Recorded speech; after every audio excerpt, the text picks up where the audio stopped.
Hi mga ka-voice over! Si Mami Rose na naman po, and for today's vlog, magluluto tayo ng ginataang salmon.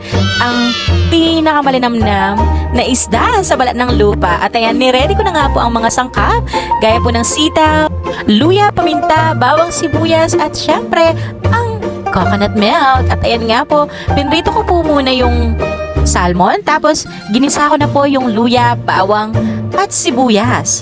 Ayan, o, diba? May mix ko lamang yan, mga mare. At syempre, inilagay ko na rin po ang sitaw at hinalo ko na rin po siya para po magkalasa.